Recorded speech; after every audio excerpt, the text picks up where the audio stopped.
అమ్మా చందనమే పూసిన ఒళ్ళు చూడు,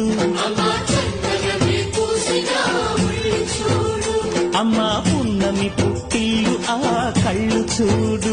అమ్మా ముక్కోటి మెరుపులా మోము చూడు, అమ్మమ్మ ముగ్గురమ్మల మూల పుటమ్మ అమ్మా నిప్పుల్ని తొక్కిన నడక చూడు, అమ్మా దిక్కుల్ని దాటిన కీర్తి చూడు, 1000 సూర్యుళ్ళై మెరిసిన శక్తిని చూడు, మనుషుల్లో దేవుడి భక్తుని చూడు.